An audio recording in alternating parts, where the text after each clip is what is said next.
EGM Network. This is an Evergreen Media Network production. And now, it's time to put you on the spot with EGM. Hello, welcome to On the Spot with EGM. I'm Jesse Kriske. The Vero Beach Boat Show is fast approaching, and Mark Castlow is in the studio. Now, Mark isn't just a boat builder. He's a pioneer in the industry with a fascinating background. Here to join us today and talk about the Vero Beach Boat Show and to talk about Dragonfly Boatworks is Mark Castlow. Hey, Mark, how are you today? I'm doing great. How you doing, Jesse? Very good, very good. We're all excited for the Vero Beach Spring Boat Show coming up April 11th and 12th. Now, the Vero Beach Boat Show is a little bit different from those boat shows that you see in Fort Lauderdale and Miami. So, as someone who's been to both, how is the Vero Beach Boat Show different? Well, I can tell you this firsthand experience that the Vero Beach Boat Show is, well, one, it doesn't cost you anything to come there, and there's no fees on the parking or anything like that. But really, everybody there is really approachable, and that's the cool thing about it. A lot of bigger shows, you have such an enormous amount of people that it kind of overwhelms a lot of the dealers and the manufacturers there, and they're trying to carry on conversations. One thing that's nice about the Vero show is you can actually have conversations in a relaxed environment.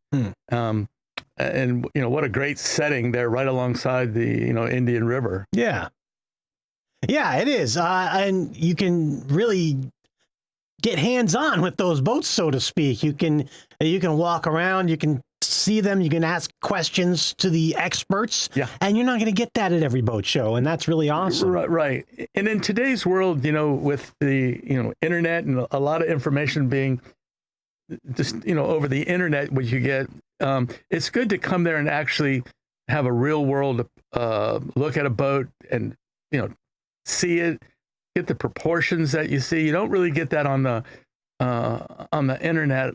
But I'm a big fan of in-person kind of presentations, and I think the Vero Beach Boat Show does a great job at it. Yeah, I think so too. Again, that's April 11th and 12th, Riverside Park. Free admission, free parking. So just show up with your family and climb on the boats and check them out. See how your family can do it. Make sure you ask before the kids climb on the boat. Good point. Good point. Because they can at some exhibits, but you want to make sure to ask first. Yeah, because you want, if they're going onto a boat, you want them to be safe when they're getting up on there. So I always like to tell people that, make sure you ask that person that's running that display if they're allowed to go on board. Yeah, definitely. Mark Castlow, Dragonfly Boatworks. Now, for listeners heading to the Vero Beach Boat Show this weekend, what details should they look for on a Dragonfly boat that they might miss on a standard production boat? Our boats, each boat we do is built to order. So it's kind of like getting a custom suit tailored. Okay. You can go to Sears and get a great suit and it'll cover you well. But what we try to do is we build it, we tailor it to what their needs and how they're fishing. And, sometimes some people come in and say, well, we don't do that much fishing, but we just like to go cruising. And our boats are built to go into shallow water also, which is really nice because of some of the local developments like John's Island and the moorings and places like that. You have a lot of shallow water, and you get some pretty good tidal swings, and we're able to get in some pretty skinny water and still enjoy the scenery. All right, well, that's great. Now, I see your motto is building one of a kind, one at a time at Dragonfly Boatworks. Now, in an industry that often prioritizes scale and speed, why have you stayed so committed to such a meticulous, slow-based boat building process? I think it goes back to what I was just saying, that when somebody comes in, I had a customer this morning that came in, and the conversation, was built around, what do you want to do with the boat? How's it going to, you have a family, you have dogs that are going to be on board. You got all these different questions, or what kind of fishing you're doing. And so you're becoming involved, and they're part of the process.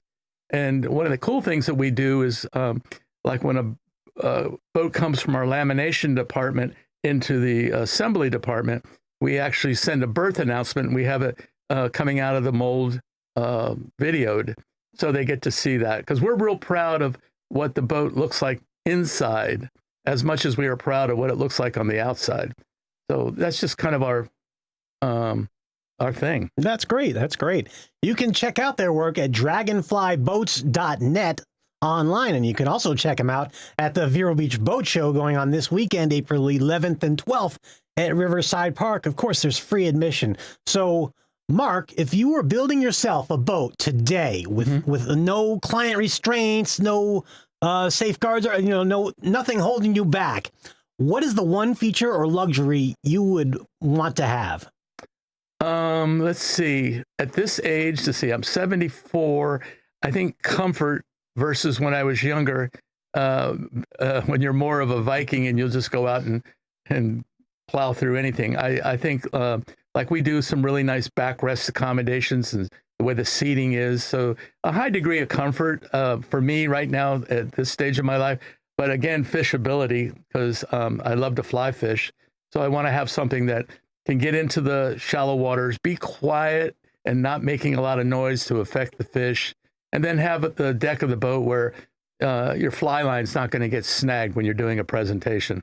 So I think a lot of those things, you have to base it on individual, Mm-hmm. I sound like an old man saying that, don't I? No.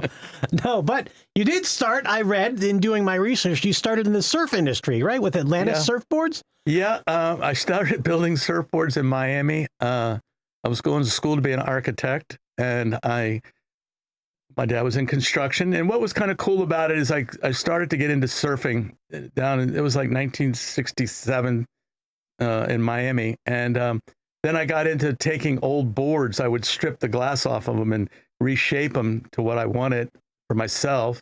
And then I got to where people would ask me to do a repair. And then someone would say, well, can you build me a board? And then it escalated up to where I was actually building them behind my parents' house. And then Dade County zoning board got on my parents because I was creating noxious odors out of the polyester resins, and the neighbors didn't dig it. Yeah. Anyway, so then I got a shop going, and eventually I went to West Palm Beach and managed Fox surfboards there for a few years, and then ended up in Fort Pierce and opened a shop in Fort Pierce in 1975. And it was really a cool time in the industry. There was a lot of very creative people in it, and you didn't have the mechanized methods of building surfboards that you have today. And you had a lot of guys that it's truly an art form if you look at some of the ways that boards were built and glassed and the finish work on them. And I was proud to be part of that era.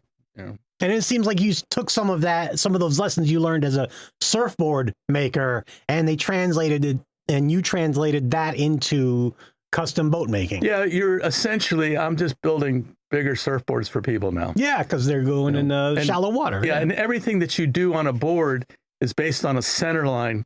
So everything is equal on the right, is equal on the left. And it's the same thing on a boat. It's water passing over a surface. Yeah. All right.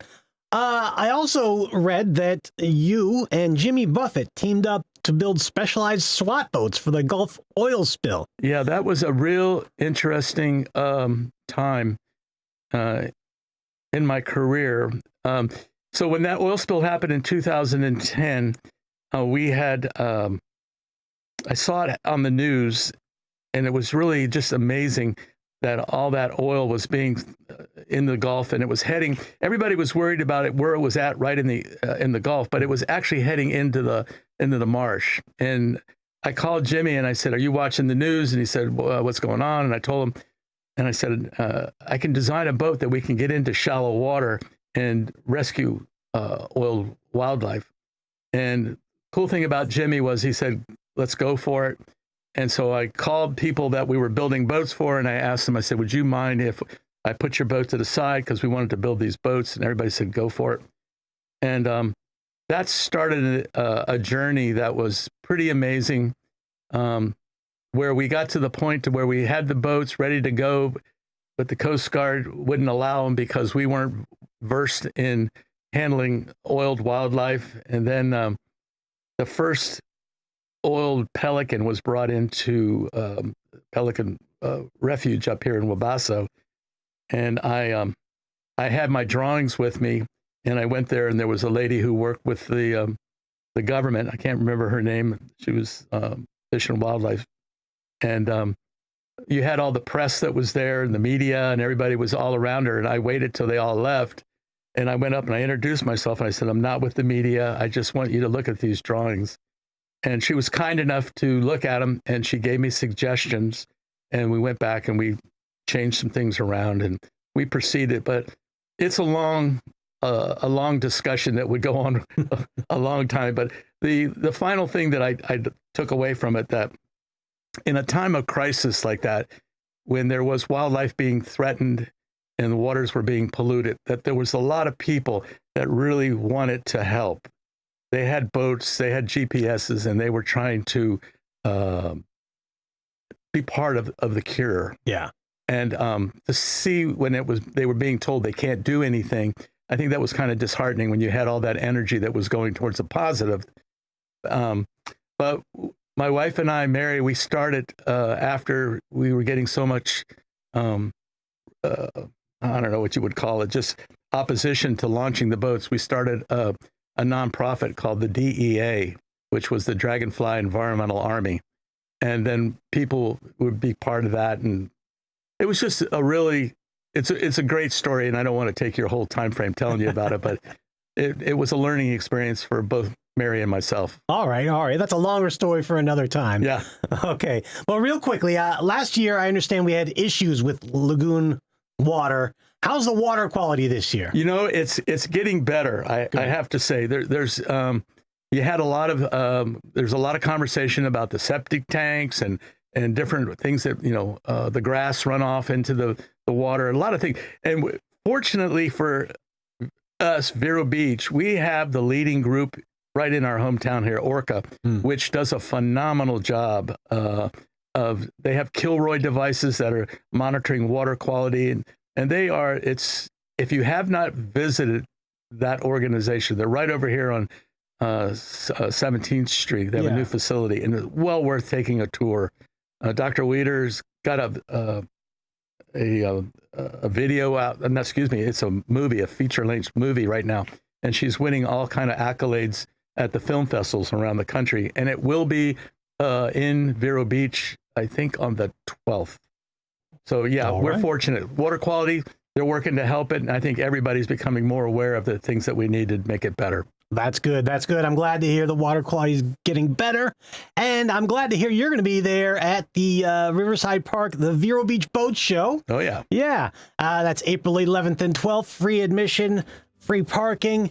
And you're going to ask questions. You can be, you, the listener, you, the viewer, can ask questions to these experts, and you can get your boat customized right down to the cup holder. Yeah. All right, very good. That's Saturday 10 to 5 and Sunday 10 to 4, April 11th and April 12th, the Vero Beach Boat Show. All right, Mark Castlow, Dragonfly Boatworks, thank you very much for joining us today. It's always a pleasure. All right, we'll see you at the boat show. This is Jesse Kriske, EGM Network. Take care, everybody.